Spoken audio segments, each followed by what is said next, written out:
If they sell sweet and there's be no day nearby, no they sweet. Do you understand? Or if got a no day near where they sell sweet, do you understand? Maybe you pass Waru Road or you pass Gwarimpa Market, and then you see that pile of hip, and you're like, Next to that pile of hip, somebody selling akara. Yeah. There's a hygiene issue there. And then next to that pile of hip that person is selling akara, somebody's doing bush attack. Yeah. People that know what bush attack means, you know how that whole situation is not hygienic. I don't know if I should shake table or if I should keep quiet. I say this with all sense of respect, and this doesn't apply to everyone. Yeah. And I'll speak in parables so that I will not get into trouble.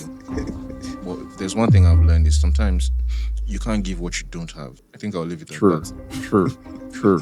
The word is enough for you. That's very true. So I think I get your point, right? So meaning the unis now should reshuffle the lecturers and put the ones that have what. Yeah, the one that's I can neither confirm nor deny.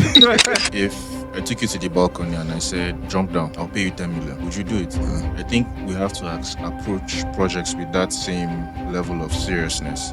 What is right is right. What doesn't make sense doesn't make sense. Can you be able to say no when they are saying see 10M and you dey hungry? Yes. Or you dey find money because you are married? Let me touch what is doing some of us here, right? Yeah. Or let's say you have a mom who is sick and she needs 10 million. Do you understand? Are you able to say, I'm not going to sell myself for this? If we had enough of us saying no,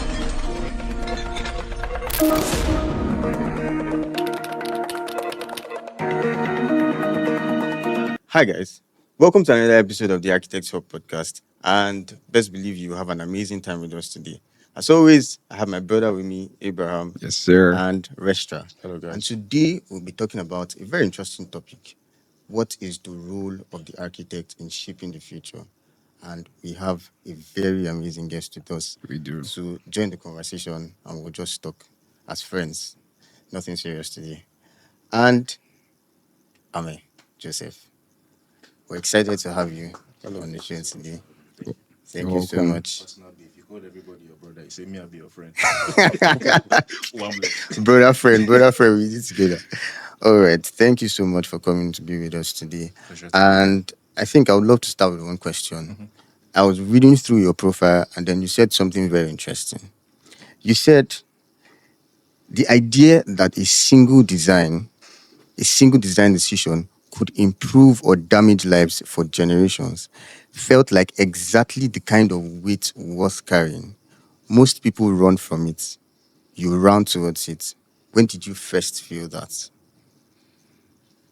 I would probably argue and say you feel things like that in increments, right? Like there's that initial burst, then eventually you're like, oh yeah, this is why. Another step forward, yeah, this is why. So I think the very first why for me would be my internship here. I interned with DCA, with architect Stephen Kolo, Monty Stephen Kolo. And MSK was one of the first people I met who was always like 2-3 steps ahead of you, right? So like you self, you have to make sure that you are keeping up to his pace. And that excitement of being in a space where you're constantly challenged, right, was the first time I felt, oh, this is interesting, this is exciting. I want to do more of this, right? And then I went back to school after that, graduated, and then I worked for a number of offices, some real estate, some interior design. But respectfully, most of them felt underwhelming, right? It just felt like I was on cruise control. Everything felt easy, Yeah. right? And there's something my mom always used to say: you have everything it takes to be world class. If tomorrow nobody knows your name, it's on you, right? So you grow up with that idea of you should be capable of doing more, right? So I waka until like I found my current boss, and he's another person that I think that one is like 20 steps ahead of you. Whatever it is you're thinking, he's always going to counter your arguments, right? Just so that he is sure that you really consider what you're thinking about. And I think being with him is the space where everything exploded, right? Seeing that I'm working on projects that concerns people, places, policies, and one wrong move can trickle into a number of Yes. and negative affect the effects lives of people. and Say, affect the lives of people. And I remember one of the very first experiences I had when I started working with him. We were working on this project, and I was doing interior mock-ups, renders, layout plans. And it was about the same time my sister and my nephew were relocating. So I was doing office, their house, and it was affecting my pace, right? And I remember him going, I need this presentation ready before tomorrow. And then the day of the presentation again, he's like, I need this ready by 10 a.m. And then 10:30, I was not done. And then at some point, I was like, all right, let's go. And then we left, and then we were on our way to the presentation. I remember I wasn't done, but he was like, just send me what you have, send me what you have. yes. And while we were presenting the document, it was a very amazing presentation. And then you Wow. got to the part I was handling. And then you just see like the quality of the work changes. And he's Yeah. like, I apologize for this. And then he swipes. And in that moment, I sat and I felt, this is my fault, Yeah. right? At the end of the day, because everything else was amazing, we still got a round of applause. But I think in that moment, I felt responsibility that I Yes. hadn't felt before. Before. Because prior to, I was working on what? Room and parlor, interior design. And this is no shade to anybody, right? Yeah. But if you're working on projects of a certain scale, one thing going south can mean Yeah. you either So many lose the other things. project or something bad just happens. Yeah. And in that moment, I just felt a very strong sense of you Responsibility. can't be casual. No You can't be excuses. casual. And I remember, and over time, it's something that he has consistently hammered, right? Actions or inactions have consequence. So for me, I would say working with him is exciting and he makes you want to run towards challenge because in that story I told you, I missed out a certain detail. While we were driving to the venue, the presentation was at Centenary City. He just said something in the car. He calls me Ame. He doesn't pronounce it well. Yeah. Right. So he goes, Ame, you've got to be responsible.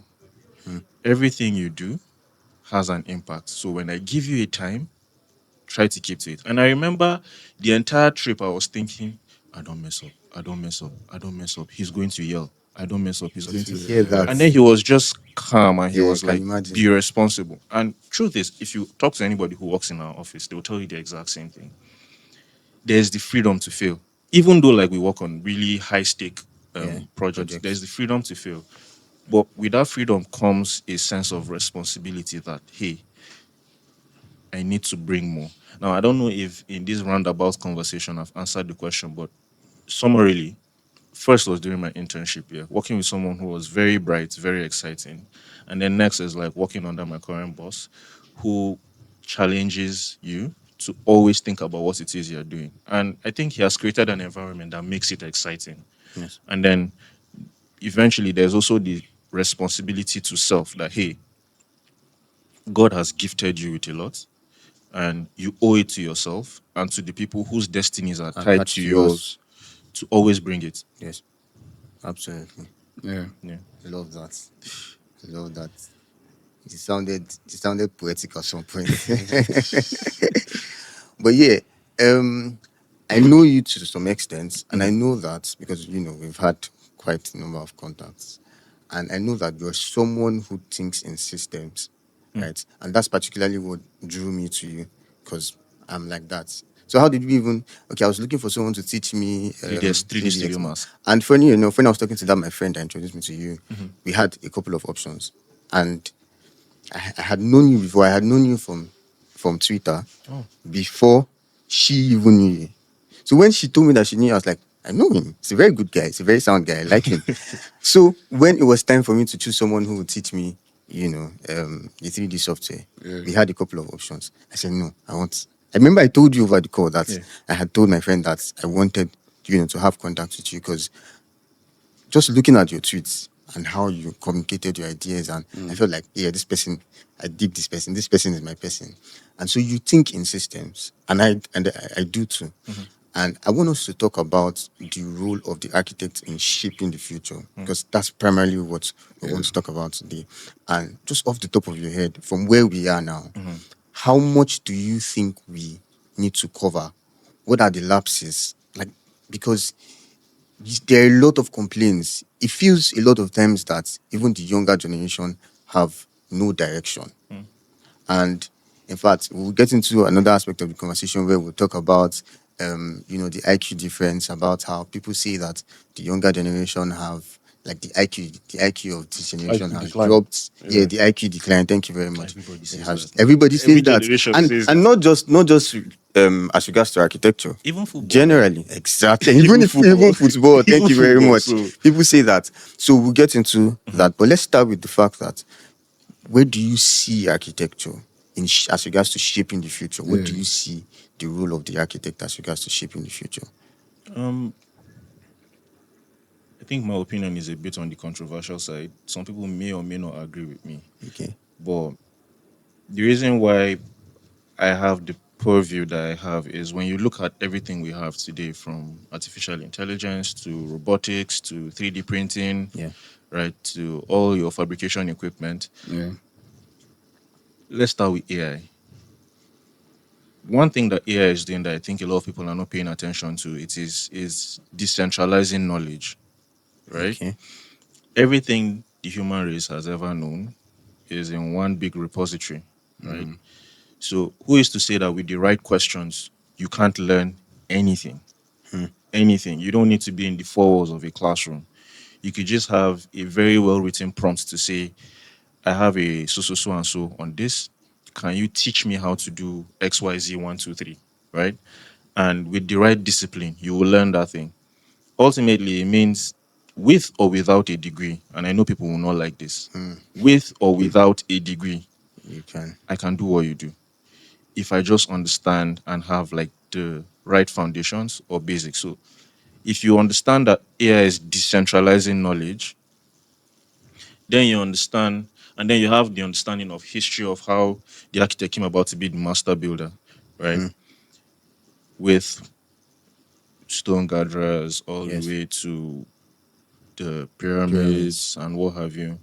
Complexity increased, and because of that, there was the need for specialization, right? Because Yes. one person couldn't Can handle do it every all. single thing. Yeah. But with AI, I can do so much, Multiple things. arguably, even to the extent of what it may be a studio with 10, 20 people can do, Yes. just knowing the right prompts. Do you understand? So it means one person has the power of a firm, arguably. You can argue license and the particulars to practice. Then you now go on to 3D printing, right? You have machines that can print houses in a matter of minutes or hours, as the case may be. And you have CNC machines that help you cut and do fabrication and all of that. Then you realize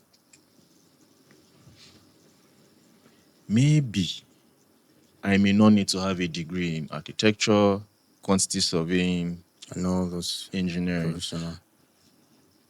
If you take out our safety concerns, you can now start to say, maybe I can sit down and be like, you know what? Teach me this, teach me this, teach me this. And this is not to take away the importance of collaboration, right? But specialization, if you really think of all of this, you start to realize specialization is most likely to disappear. Yes. So it's not now a function of do you know how to build? And this is building in general, building businesses, building buildings, building systems, building frameworks. It's now a function of using this technology. What can I build? Right? So someone somewhere without the right training, without formal training, beg your pardon, but with the right understanding of how to use these systems, can start providing solutions that typically you would expect an architect to provide. So for me, it's the future is less about specialization and more about execution. You already have systems, technologies that do all of this, at least to the point where you can now say AI has overtaken human intelligence. Because I don't know, from the things I've read and the things I'm seeing, They're coming for people us. don't want to admit Yeah, it, but it's computing But going is they're to come. coming. yeah, It's going to computing is Winter come. is going coming, guys. computing is going way. Winter is coming. Yeah. I don't think so And again. then if you've read the singularities near Mark Kurzweil, I don't know if I got his first name correct, but ultimately there's this principle in computing that computing power doubles every 2 years, and if you plot that graph, there's also the time of AI, there's also going to be the time of AGI before you get all the way to the singularity, right? Which is a point in time where nobody can predict what technology is going to be doing. Consider that AI is in its infancy stages and look at what it What can it do, can do. right? So, what happens when AI goes to college? You Yeah. get. So, I know people might not want to. Of course, you could argue then and say, oh, yeah, because of the way human mind works. He already said, I don't agree. And he's not alone. There are plenty of people who think like that in that space. Do you understand? Ultimately, you're going to have a group of people who are counter AI and like to do things old school. You're going to have a group of people who are pro AI and like to leverage technology. So I don't know. I think maybe at the end of the day, there's room for everybody. Definitely, There's room for because everybody. humans are the ones that power AI with informations. For now. So I'm saying any information that goes into anything that has to relate with humans came from humans. So AI would have its bits, but there will be limits to it. So everyone will have their share of it. Maybe AI may have the larger share, possibly, but the way Human it input is, will still be. humans will not be Yeah. taken out of it. But I also think what you're missing in your argument is the fact that look, we've created something that adapts. God bless. So like AI, you put this consistently into AI. It is learning how you think. It is learning you more than you are learning yourself. And it is learning how to think. and it is learning how to think. So, bro, It's going to be at the prompted end of by the day, human beings. at the end of the day, right? This might sound bizarre, but at the end of the day, I think we might have machines that know how to be human more than humans know how to be It's going to human. cause war. Eh? It's going to cause war. But I mean, we We don't created hit that it. Terminator now. It's going to cause war because the reason is if machines start doing things on their own without a human being's Input. input, yeah, what is my What's man yours? will what's look my like, purpose? who is this one? Take it out. Yeah. You get me? So there's going to be a fair share on everything for humans and AI. AI is very good. Like I've used it a couple of times and Couple of times. a lot of times. You get me? Like 100x speed. Yeah. Right. So in shaping the future, the role of the architects, like humans, will still be there, but AI will help it. That's what I Again, believe. which is, I think my answer, just so it's not misconstrued or misunderstood, is it's not that there isn't a role for the architects. My argument is more Anyone can be with an architect. anyone can Yeah, architect things are decentralized now. because knowledge is decentralized. Yeah, Anyone because can architect and probably do it better than someone with formal training in. It will be good actually. It will be good because if architects are the ones that are left to it, there are some people that are not architects, but there's some knowledge of architecture that comes to them and they really just can't do it because they don't have that knowledge. So that AI is going to bridge that gap and a lot of people would have that freedom to be able to be creative and do things I that mean, will help arguably, even today, humans. some of the best minds, at least for me, why you look at the CEO of Nvidia, what's his name again? I can't remember. But you look at people like him, you look at people like Zuckerberg, you look at people like Elon Musk. These guys are people who know how to architect, yeah, You know how take to away build. license. Yeah, you know how to That's build. the very essence of the word itself. to To design, to architect, build. to Yeah. build a solution. Yeah. They don't have, even without AI, they're already miles ahead of arguably people with certificates. Do you understand? So it's not, for now, the barrier to entry is a certificate, right? But what if it gets to a point where can you do it becomes the requirement? Can you do it and can you do it safely? Well, Yeah. So I think I like where we are now in this conversation Yeah. as regards to we have acknowledged the fact that for our generation we possess a certain level of strength that previous generations have never seen. However, just as I had mentioned when I had started, the fact that there's still this discourse about IQ levels, and from what we've said, it feels like it's an irrelevant conversation because, like, why do people still argue this? Because we we have some sort of backing. Maybe our brain powers are not as powerful, but the fact that we can do things we those have the guys knowledge in our never hands. dreamed of. Yeah. You get so I really want to know your thoughts as regards to that conversation because I know our viewers would want to hear I think honestly, my approach is the general answer. Everyone likes to feel my time was the best, That's and the I think best. there's an emotional attachment to it. Absolutely. I grew up like this. There was TV, there was no Spotify. I had to go to CD World, right? Or I Yeah. had to buy scratch discs, or I had to use tapes. And then when it gets to the end, I'll wind it and then bring it back to the beginning.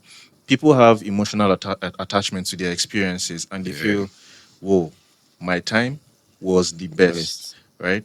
And naturally, it's hard to look at someone that comes after you and say, "This guy is better than me." But the truth is, the generation that comes after is always going to be able to do more than you did. Yes. Definitely. Have you ever imagined if someone like Frank Lloyd Wright or Da Vinci woke up today and saw AI and saw Rhino and saw CNC fabrication? He would lose Lose it it. Yeah. because he was like, guy, I didn't have all of All this, this. oh, right? And I saw something that said generally everybody that is almost everyone that is alive today is richer or wealthier or has a better quality of life than people who lived 200-300 years ago. Virtually everyone here has a smartphone. They didn't. Virtually everyone here uses vehicles to get to where they. Life has generally gotten better, right? But they will probably wake up and tell you, "Oh, we had it better than you did." For me, my argument is this, or the reality is this: with every skill we learn, Yeah. we lose something. Now, you could argue the importance of what it is that we've lost, but with every skill we gain, we lose something. And maybe the generation that comes from where that skill was lost understands the importance of of the that skill. skill that Yeah. is lost and they see its value because they lived through it. Then again, our generation, I mean, there are quotes that argue sometimes that Einstein used to say he didn't have to remember a formula. If he wanted to, he would just go back and check. Do you understand? You could then go on to argue and say, do I really have to remember when I have something that Yeah. can keep Keep me, me like, it could updated. give me the answer Yeah. Yeah. like this? Do you understand? So generally, I feel like with every generation, we gain a skill And we lose and something. we lose something. Sure. So is it not a thing of because we've lost something, we're better or we're worse? No, it's just we've gained a skill that is very important for our time. Yeah. We've lost something that the previous generation had. Yes. I think maybe, however, a beautiful place to be in is if we could find a way to carry as much of the previous generation as we And run with can. it. Yeah. Because whatever skill it is they had was very important and very Important necessary, and still useful. still valuable. Maybe not as important today, because I mean, we have like our lecturer who would always argue, our lecturer in school would always argue and say, I could do mental math since when I was year high. Your generation now, if I say distance this, you bring a The calculator. calculator. Calculator. Did you get the answer in your time? Eh? Did I get the answer in my time? Result is the So the same. Life point goes is on. the result. So you could then argue and say, okay, what if I'm somewhere and my phone is dead? You may now start to see where he has an argument. Yeah. What is the likelihood that my phone will be Be dead dead. and I need my calculator? Do you understand? Yeah. So it's all that dynamics and having to, would I say, balance it. But generally, the truth is, the generation that comes after you will Yeah. always be able to do more than you did, whether you want to accept It's it expected or actually. not. They have the advantage of time. And what time does for them is better technology, better systems, better legislations, Yeah. all of that. Who would agree, like you could argue their generation is doing an MSc program in architecture today and they are not using ink pen. Eh? The one that is coming from before will be like, no, we had to. Yeah. In doing that, they built the discipline of brain to hand coordination, Yeah. right? I can So, still do as much yeah. with my AutoCAD or my Rhino or my Yes. Revit or We whatever. get the same Last, we result. don't build building. Yes. Shey? The same Yeah. results. It's Different just approach. exactly the approach to getting there. So I Okay. think maybe that's my 2 cents on the Yeah, subject. you have a point, but there's also the fact that as a generation we haven't really discovered ourselves.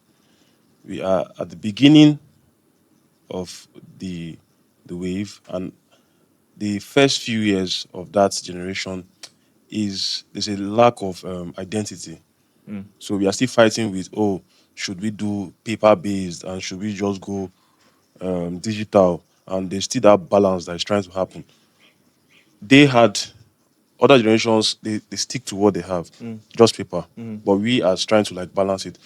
In 10 years, we will go paperless, definitely. But we at the beginning of the generation have to battle with okay, this Scapegoat. is from this is from the other generation. How do we move forward and how do we balance? So we have to now blaze the trail Fair on point. on on what we are doing, on being digital, on using AI the more and all that. Very interesting perspective. I don't think I've ever Yes, looked at it that way. actually, that way. It's like we are the generation in between Yeah. digital Yeah. and analog. Yeah, we Analog, are yes. actually. So we are feeling the tension. Like the Yeah. future is saying digital. Past is saying The OGs are you're saying not thinking enough. You're not Like the doing cassette you talked yeah about, I experienced it, Yeah. and I'm experiencing the what's it called, smartphone. Spotify, smartphone and all Evidence of that. 2.5. Yeah, so um, Having to balance it. The sweetness in nostalgia is exactly. Sometimes, but I think regardless of how you feel about the past, right? It's not in your hand. It's not in your hands, rather, to tell what the future yeah, should time is accept. moving. So you have that privilege. You can live with it in your own place. But to say, oh, nobody should move with these. Everybody, I Time is mean, moving. everybody should stick to Stick to cassettes. Nah, I don't think it's in anybody's hands. The future has no emotion. Exactly. Yeah. So I think in unis where they use paper, and I think the lecturers should come to this realization and accept something earlier, times. so life will be easier for whoever is in school currently. I don't know if I should shake table or if I should keep quiet. No, you're free. You're free to. I say this with all sense of respect, and this doesn't apply to everyone. Yeah. And I'll speak in parables so that I will not be getting into trouble. But if there's one thing I've learned is sometimes you can't give what you don't have. I think I'll leave it at True. that. True. A word is enough for the That's West. very true. So I think I get your point, right? So meaning the unis now should reshuffle the lecturers and put the ones that have what. You're the one that's I can neither confirm nor deny. But I get that. That's And very true. I think there's also this debate or argument, right? The people in practice generally have best understanding of what is applicable in the real world. People in academia have a best understanding of how Theory. things happen in theory and the change of knowledge over time.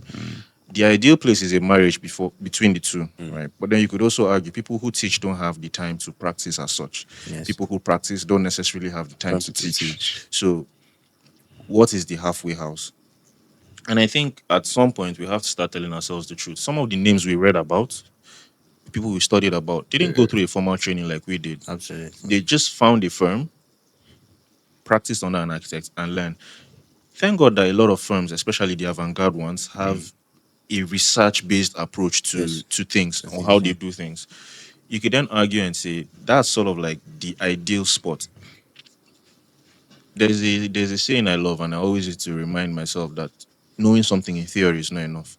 And it's basically you don't learn how to swim by reading a book on swimming. At all. You have to get into the pool and struggle. Yeah. Right? So I think there has to be a halfway house between theory and practice. And in reality, is if everybody here can be honest, after graduation, we had to go through a re-education. Yeah, true. Because it was like I graduated and I came with a set of skills that the world has left behind.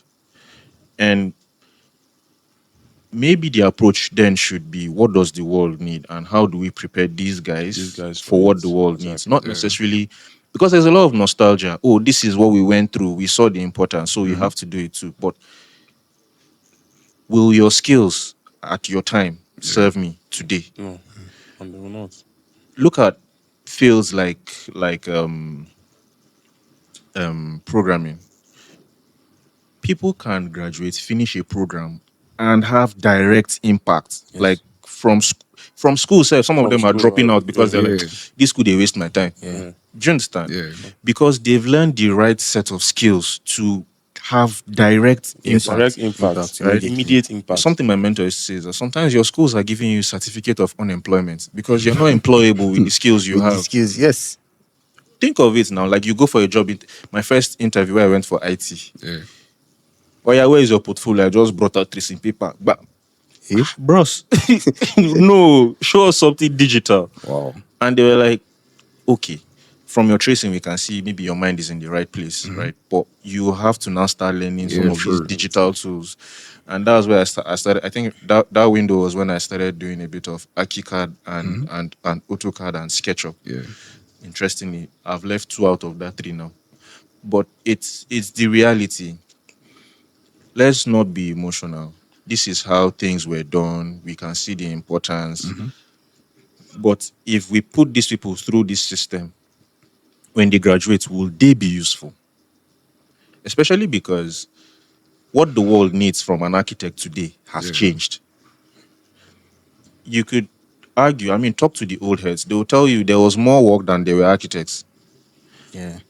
Now there is more architects than there is work, More work. Yeah. than there is clear, visible work, right? Because if there's something I've learned working where I work is that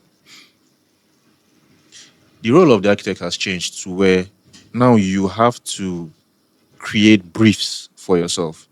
You pass, maybe you pass Waru Road or you pass Gwarimpa Market, and then you see that pile of hip, and you're like, next to that pile of hip, somebody selling akara. Yeah. There's a hygiene issue there. And then next to that pile of hip that person is selling akara, somebody's doing bush attack. Yeah. People that know what bush attack means, you know how that whole situation is not hygienic. Yeah. And I think for those of us who have grown up in Nigeria and lived in Nigeria all our lives, some things are normal to us.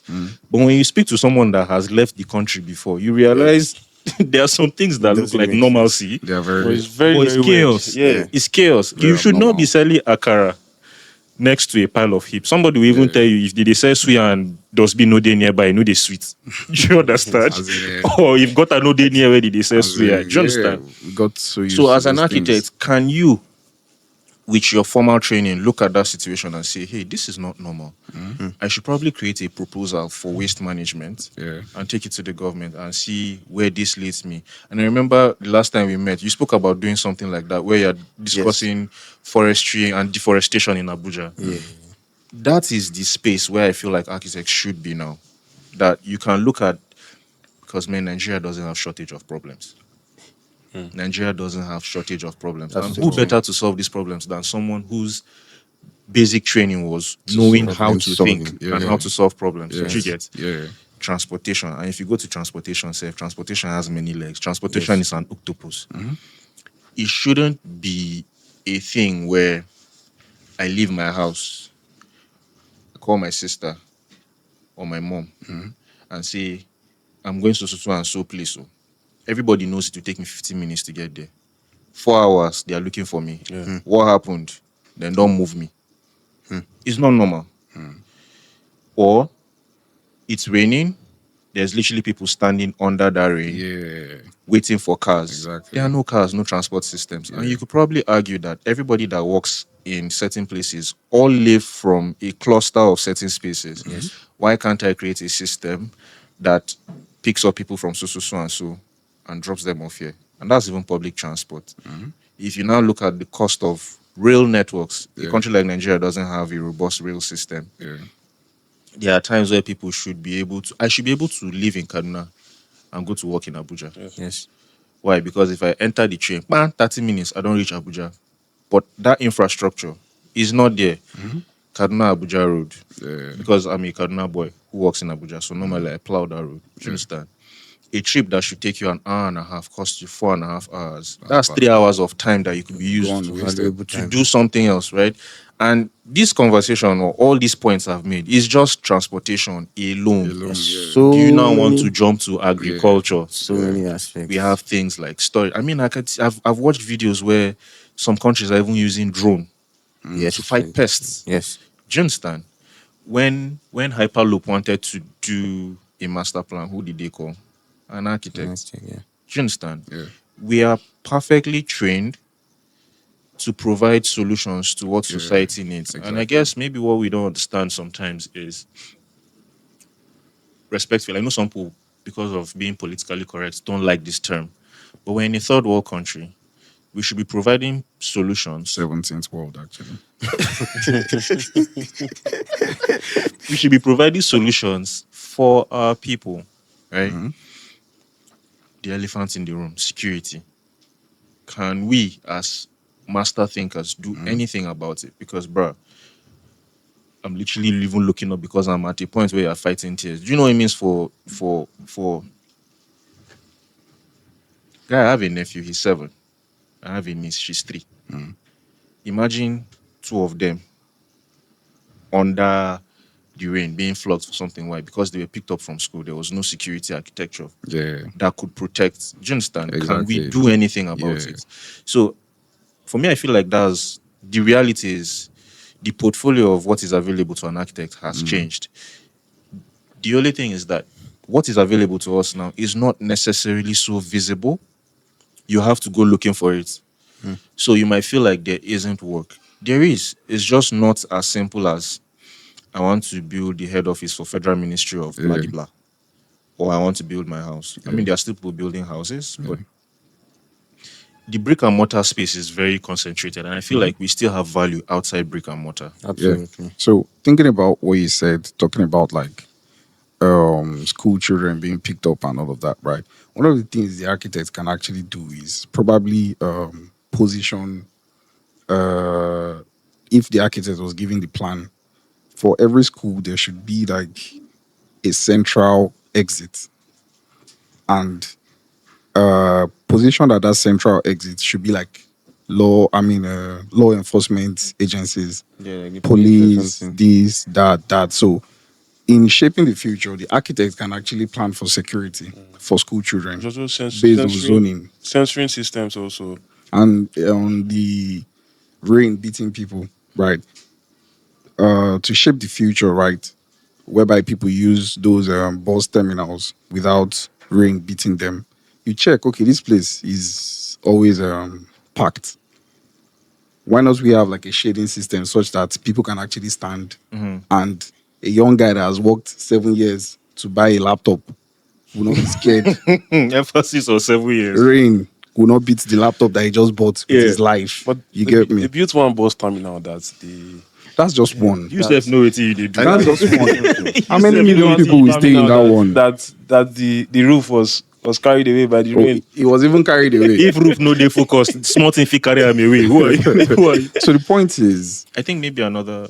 yeah, Just let me let you finish your point. okay. My point is, the architects will not just engage themselves. People will call them into engagement. That's who are the people? The people in charge of Policy government. So makers, yeah. one thing I want governments to know is that there is no future in Nigeria without proper planning. And architects are that, like you said, architects are built to no problems. I can just sit here and be watching a building and I'm seeing what people are suffering. You get me? So I can tell that, okay, if I can do this thing for these people, right, Solution, yeah. the solution will be there. So just by watching and looking around, architects know what problems are there. And government should engage architects to do these things. And trust me, the right architects actually, because we have, I think you could then even also argue and say number one question: what stops architects from being in positions of government? well, That's number one. the I mean, like journey, we know the answer, but what stops architects from the being in journey. positions of government? Number two, my counter to schools having that central yada yada is if you look at history, how we used to live. We used to live as a community. And community is the best defense against anything. And the closest thing to community, in my mind at least, is mixed use developments, right? Where you have people close to where they live, close to where they Where they work, work. close to where they worship, close to where they play. Being a triangle, that in itself, in my mind, is a security system of its own, right? Yeah. Because if you had to go through a community, I mean, if the security architecture is still not missing in terms of defense, yes, you can do whatever it is you want to do. But if you had to go through all that pile to get through to, I mean, it's a bit harder. True. Community based systems. Yeah. But sometimes these guys come with weapons. Community will run for their life. So Nigerians will run for their lives. I think one major thing I got from how the conversation has gone, right, is something you said that I had to realize it. I said what the world needs from an architect has changed. And based off my normal thinking, I'm immediately asking myself, what does Nigeria need from the architect, right? And I do feel like, right, the position the average architect or architecture in general, let me talk about the profession as a whole, the position architecture in general has taken in the country. And by position, I mean we've been, I don't want to sound condescending anyways, but I'll say Please, it. feel We've free. been we've been relegated to just building houses, right? And just as you rightly pointed out, that's not all we're about, right? And I do think that what we have been relegated to, or what we have been pushed to, right, is based off. It's not what we need, right, but it's based off What the we presented, we environment. can provide. No, I don't even think I'm not about to blame it on us. I'm about to blame it on our environment because because you realize that we have as a country, let's look at Nigeria now as a system. You realize that it's a failed system as a whole, right? So not just the architects, you have people not operating at maximum capacity because the system has made it so. The system has been set up in a way that, You are handicapped. yeah, you're handicapped Exactly. in a way that you can't operate world class. I'm sure you can design, high rise buildings, right? But it's not allowed. There's a cap to what you can do.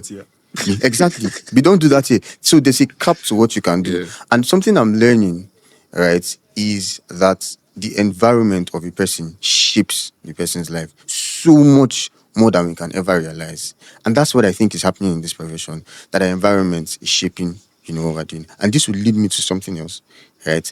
So I was looking at there was a recent conversation on Twitter. Was it last month or so, or 2 months back? And suddenly, people started saying, these white boxes we're building, this one, that one. And then some architects came out because there's architecture to Twitter now, you know how it can be. Yeah. And lots of people were saying that, look, this isn't our fault. Clients, this is what they ask of you. Exactly. And as much as we're right, I also think that there's a balance. I think that there's a role of the architect in educating the clients. As an architect, you are responsible for, because you're the professional, you know these things more than, the client. So you have a role to say, okay, this is what works. This is the reason why we should do this because of this. Okay, we live in a humid, is that what they call this? We live in a humid region, and so I want us to approach the design like this because of this. Now, I also know that we are in the Pinterest generation, and a lot of clients just see things Aesthetics. online and they Yeah, just yeah. want it. They don't want to understand how that fits. But I want us to talk about the role of the architect in educating the clients. Yeah, let's talk about that. I think first thing is I'll use a very simple analogy. If I took you to the balcony and I said, jump down, I'll pay you 10 million. Would you do it? I think we have to approach projects with that same level of seriousness. What is right is right. What doesn't make sense doesn't make sense. And the first step is, and it's easy to say this thing in theory because you will suffer for it. Can you be able to say no when they are saying C10M and you dey hungry? Yeah. Or you define money because you want married. Let me touch what is doing some of us here, right? Yeah. Or, I mean, those things are even easy. Let's say you have a mom who is sick and she needs 10 million. Do you understand? Are you able to say, I'll look at it and say, I'm not going to sell myself for this? If we had enough of us saying no, Yeah. I mean, you would probably have to go meet a quack, and a quack is less likely to get approval. Okay. But I think sometimes we misunderstand because everybody behaves a certain way. Yeah. There isn't room for people who think right. Something my boss said to me when we met was, if you know how to think in Nigeria, you're an endangered species. Because everybody is coming for you. Do you know what it means that if you stop at a red light, the car behind you is like, move, guy. Do you know I was actually thinking about this thing coming down here today? Did you get? But for me, it's something I've always done. I fight on the road a lot. A lot. Every To time. where like now I'm at a point where I'm praying for grace. God, help me to learn to shut up. Do you understand? Because when I see and it's something my mom always made sure she put in us when we were young. If you see something, say something. Like if something is wrong, Yeah. say this thing you're doing is wrong. Mm-hmm. Because you're an elderly person doesn't mean you Doesn't- get away with it. Yeah. The other day I was at a mall and an elderly lady came. She shunt the queue and then started yelling at me. And she said something to the tune of, "I'm your mom." I said, "No, ma, my mother will not do this." Hmm. Oh, her. Oh, yeah, no, I'm not being disrespectful. I'm telling you, what you did is It's wrong. not wrong. Especially because I grew up in a household where the last can tell the elders, you they misbehave. The elders can tell the last, you they misbehave. Yeah. Do you understand? So until we get to a point where we can look at the cost of doing the right thing and say, I care about society enough to pay the price, nothing is going to change. And that's one. Number two, you also have to keep in mind that sometimes people approach you with a brief, with an understanding of what it is They they had want. in mind. Your education puts you in a position where you can say, okay, I've seen your brief, but have you considered one, two, three, four, five, six? Exactly. And I think that's where you start to separate yourself from everybody else. When you are able to think of what the client didn't think of, I think you're in a world of your own. And I promise you there's a market for that. Because working with who I work with, most of the briefs come by referral. I have a very big problem. Who should I go to solve it? We'll go and meet Nina Briggs. He lives in this kind of space. Yes. Do you understand? Yeah. And they come. I've seen it with him. They come.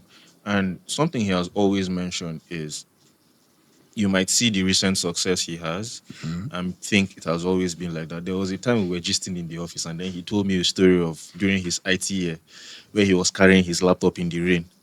And I looked at him and I'm like, When? so rain don't ever beat this man. Right? Like in my mind, I look at him and he's successful, right? He's well to do.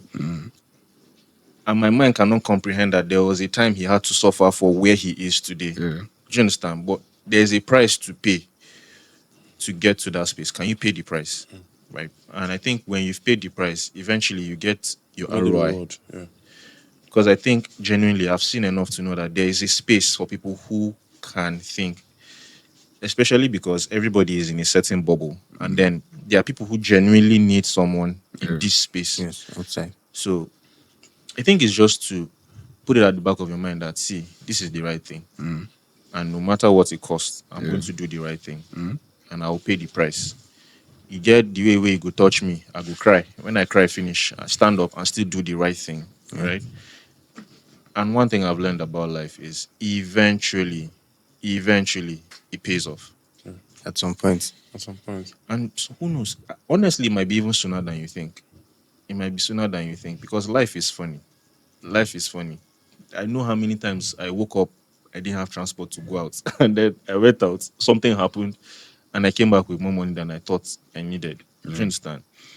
And what got me there was consistently doing the right thing. I'll tell a little story, a very little story. Someone had something for me to do. And then he said,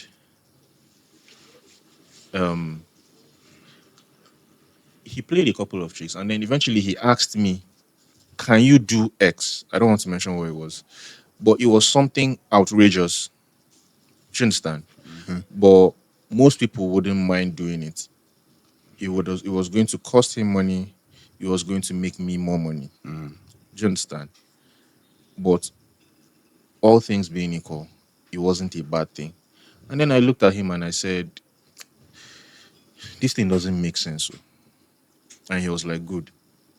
It's good to know you're still my friend. And that thing taught me a very major lesson. Bro, that was a test. It was a Honesty. test. It was a test. Is this guy still honest? Do you understand? Yeah. And I think like what I keep telling myself is imagine if I was like, oh my, if I chop claim out, nobody will catch me. I would have lost a friend, lost a connection, lost resource, whatever it is you want to name it.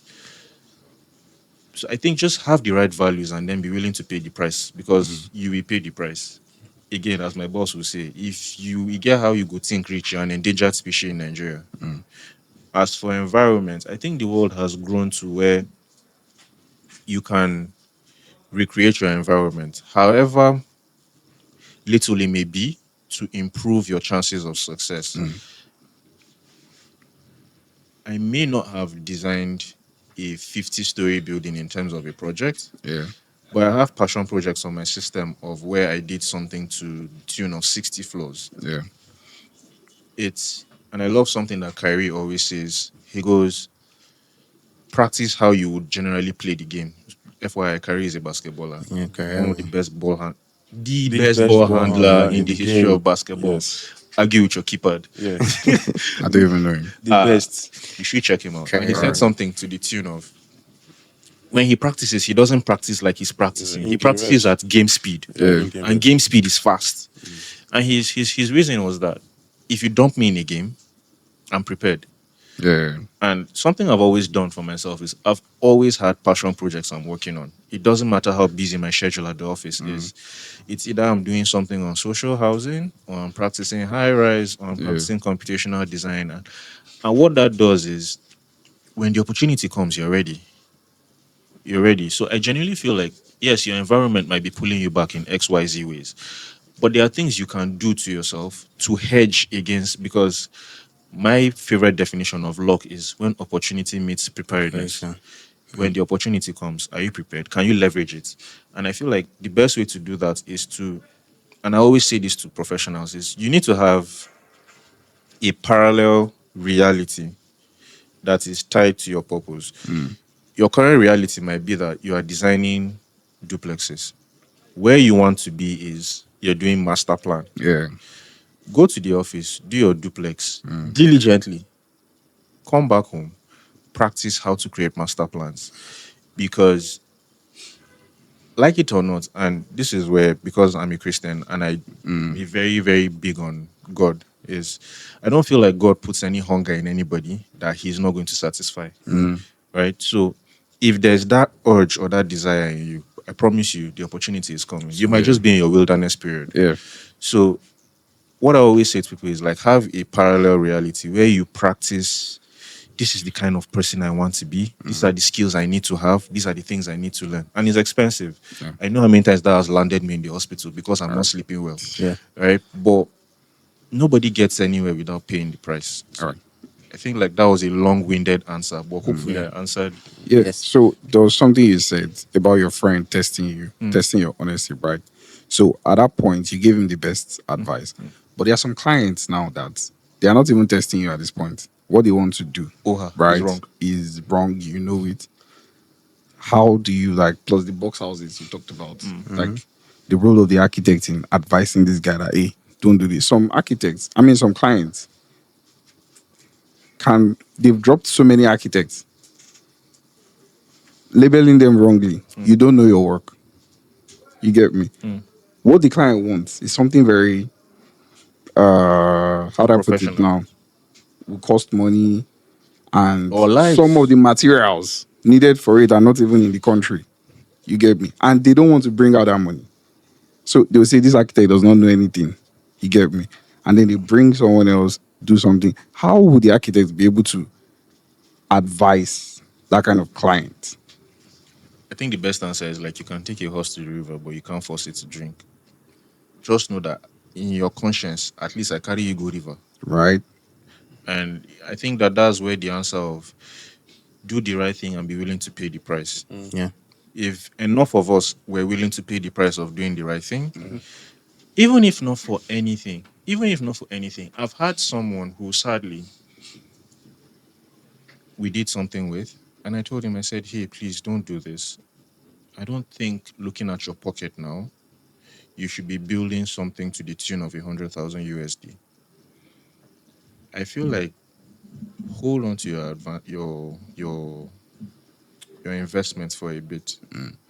Hold on to your money. When you're ready, you could go ahead. And he was like, no, no, no, no, no, no, no. I want to do, I want to do, I want to do it.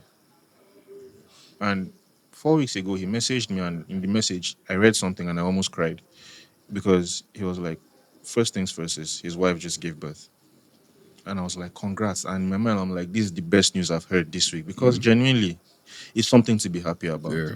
And he went, remember that advice you gave me? I was like, yeah, I wish I listened to you. I'm like, why? He's like, this is my financial situation now. Do you understand? Yeah.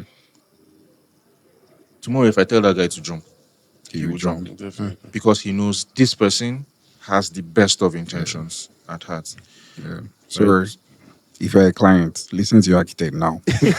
So they don't tell you to jump and you jump tomorrow. So I think it's even my boss has said it. There are times where briefs have come back after 3 years from a project that didn't pull through, from a client that ghosted because they went to the wall and the wall taught them. So they came back to Came back. sanity. So I don't know. I just feel like,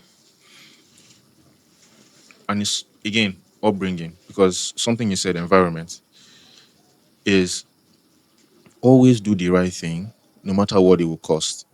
If it will cost you your belly, one less. And I think another thing for me I've realized is, and this is, you could argue, you could disagree, you could agree. In my 29 years of being on this earth, there has never been a day where I did not eat food. Right? So somehow, God will always pull through. I don't need to do the wrong thing so I can feed. You get? If you look at it with the seriousness of there's no amount of money I will pay you to jump down from Yeah. the fourth floor, Yeah. right?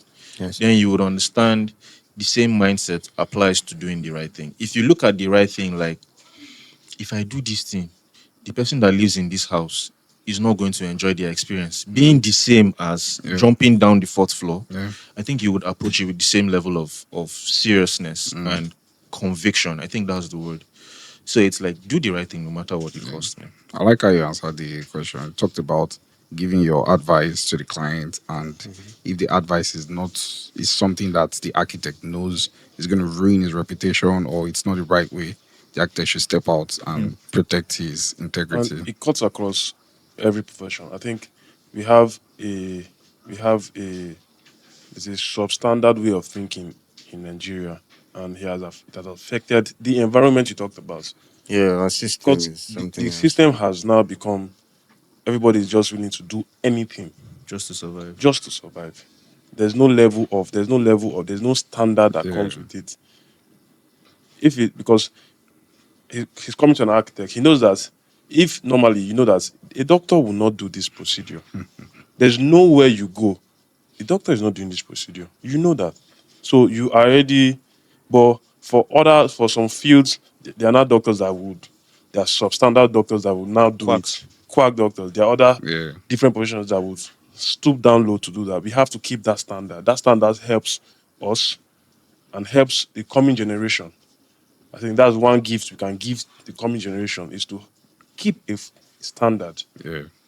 And not compromise it. I think we've had such an amazing conversation so far, Yeah, we are. and our time is fast spent. But closing question for you is: if you had one thing, just one thing, to change about how architecture operates in Nigeria and Africa as a whole, what would it be?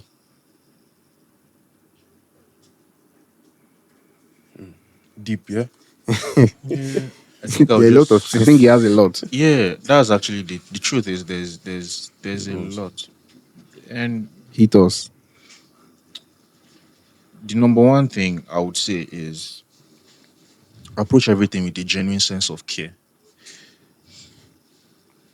There's something my boss said to me one time. I was playing in the office with something and he looked at me and he said, So we operate an open plan office. Yeah.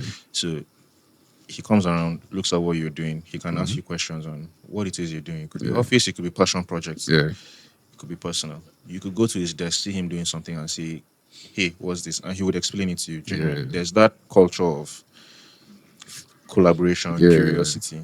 So I was working on something and then he looked at my system and he goes, He was standing behind me. He looked at it and then he walked and then went back to his desk and said, I feel like my colleagues, if they see this video, they will get it. He was like, As an architect, you have to be careful because sometimes what you design gets built. And instantly I got the message, I don't do rubbish. And it was now a thing of, okay, where did I mess up? Where did I mess up? But it's approaching everything with the sense that, yes, truly, sometimes what you design gets It's built.